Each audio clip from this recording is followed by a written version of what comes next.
भारत की film city के नाम से मशहूर नोएडा स्थित मारवा स्टूडियो में 3 दिवसीय 9वां ग्लोबल लिटरेरी फेस्टिवल नोएडा 2023 के दूसरे दिन के दूसरे सत्र में प्रसिद्ध कवियों द्वारा मुशायरा का प्रदर्शन किया गया, जिसमें भारत के कवियों और कवियत्रियों ने भाग लिया। दीप प्रज्वलन और गणेश वंदना के साथ कार्यक्रम की शुरुआत की गई। कार्यक्रम में doctor Sandeep Marwah, chancellor AAFT university and president ICMEI, doctor Mridula Tandon, social worker Sushil Bharti, festival director मौजूद रहे। कार्यक्रम में पुष्पगुच्छ भेंट कर अतिथिगण का स्वागत किया गया। Doctor Sandeep Marwah, chancellor AAFT university and president ICMEI ने सभी लोगों का शुक्रिया अदा किया और कहा, मुशायरा भारतीय संस्कृति का महत्वपूर्ण घटक है। इस तरह के सांस्कृतिक कार्यक्रमों से बहुत कुछ सीखने को मिलता है। मुशायरा शायरी और गजल से अपनी बातों को बहुत आसान तरीके से कहा जाता है।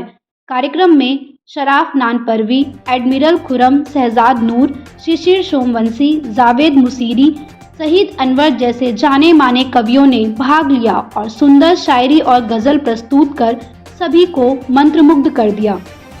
बता दें कि वहां मौजूदा अतिथिगण से लेकर स्टूडेंट्स तक ने शायरी और गजलों को खूब एंजॉय किया। बता दें कि कार्यक्रम में न्यूज़ बुलेटिन मंथन का अतिथिगण द्वारा पोस्टर लॉन्च किया गया। साथ ही दिनेश कालिया द्वारा लिखी किताब डायनेमिक्स ऑफ ग्रोथ का पुस्तक विमोचन किया गया। कार्यक्रम में उपस्थित अतिथिगण को फेस्टिवल मोमेंटो देकर सम्मानित किया गया। साथ ही कार्यक्रम के समापन समारोह में सुशील भारती, फेस्टिवल डायरेक्टर द्वारा सभी अतिथिगण और स्टूडेंट्स का धन्यवाद ज्ञापन किया गया। जो आज मुशायरा हुआ है ग्लोबल लिटरेरी फेस्टिवल, क्या कुछ कहेंगे, कैसा रहा? देखिए, हर लिटरेचर फेस्टिवल का एक बहुत बड़ा हिस्सा होता है कवि सम्मेलन और मुशायरा। कल हमारे यहाँ पे कवि सम्मेलन हुआ जो बहुत ही सराहा गया।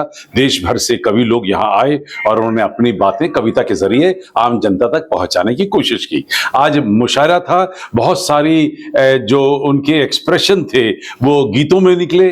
किसी ने उसे अपनी धुन में गाया, किसी ने फिर उसको फिल्मी धुन में ट्रांसफर करके गाया, लेकिन बात हकीकत में ये है कि वो कहना क्या चाहता है। और जब मुशायरे की बात करते हैं तो उर्दू का भी इस्तेमाल बीच में होना शुरू हो जाता है और उसमें और भी ज्यादा मजा आना शुरू हो जाता है। और ये आप और मैं, हम सब अच्छी तरह जानते हैं कि उर्दू बहुत ही एक मीठी भाषा है और उसके शब्दों का उपयोग करने के लिए खास तौर पे तलफ़्फ़ुज़ का जो प्रोनाउंसिएशन है उसका ध्यान रखना पड़ता है। और मुझे लगता है कि बहुत सारी अच्छी बातें कही गई वहाँ से, मंच से, जिसका आनंद भरी सभा ने लिया। मैम, आज के कार्यक्रम के बारे में आप क्या कहना चाहेंगी? इतना खूबसूरत, इतना सफल कार्यक्रम यहाँ पे जो हुआ है उसके लिए सभी को बधाई।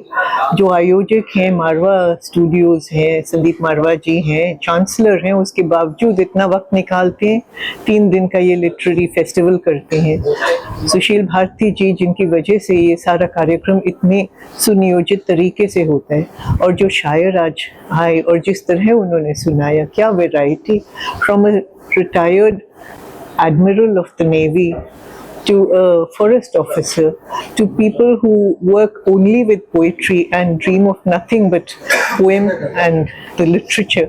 हर तरह का इंसान वहाँ था।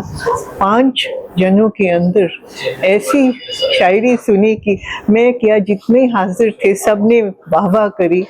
और अच्छा ये लगा कि आज की जो जनरेशन है, उस जनरेशन में जो आप लोग इतने अहम आगे का भूमिका निभाने जा रहे हैं, मीडिया वाले हैं, जर्नलिस्ट बनेंगे, तरह तरह से आपकी सोच आगे पेश आएगी इलेक्ट्रॉनिक मीडियम में।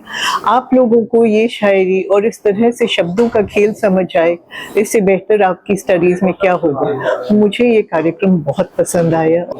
सर, आज इतना बड़ा कार्यक्रम रखा गया है मारवा स्टूडियो में, इस बारे में क्या कहना चाहेंगे? ये बहुत खूबसूरत प्रोग्राम रहा, बहुत डिफरेंट एक्सपीरियंस था।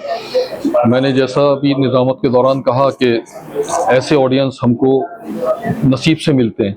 दुनिया भर में हम लोग मुशायरों में जाते हैं, लेकिन हम आज यहाँ आते हुए भी मैं सोच रहा था कि हमें किस तरह का कलाम पढ़ना पड़ेगा, कैसे ऑडियंस होंगे। लेकिन यहाँ का एक्सपीरियंस बहुत यादगार है, बहुत दिन याद रहेगा और ऐसे प्रोग्राम होते रहने चाहिए। मैं मारवा स्टूडियो को मुबारकबाद देता हूँ इतने अच्छे प्रोग्राम के लिए। It was an excellent programme, बहुत ही अच्छा प्रोग्राम था। और मेनली मुझे ये लगा कि this is a motivating to youngsters, युवा पीढ़ी को यहाँ एक साथ इतने बड़े समूह में देख के बहुत अच्छा लगा और it was wonderful programme. Sir आपकी बुक भी लॉन्च हुई है, उसके बारे में मेरी द डायनेमिक्स ऑफ ग्रोथ करके एक बुक लॉन्च हुई है। इस बुक में के माध्यम से ये मैंने बुक जो है युवा पीढ़ी के लिए लिखी है। मुझे ऐसा फील होता है, I work more than 40 years in the corporate and I trained and developed more than 25,000 young engineers and managers. तो जब उनसे बात करता था तो मुझे लगता था कि कहीं ना कहीं युवा पीढ़ी किसी भटकाव में है, उनको उनकी समस्याओं का हल नहीं मिल रहा, वो कुछ चाहते हैं और उनको कोई ऐसा मार्गदर्शन करने वाला नहीं है।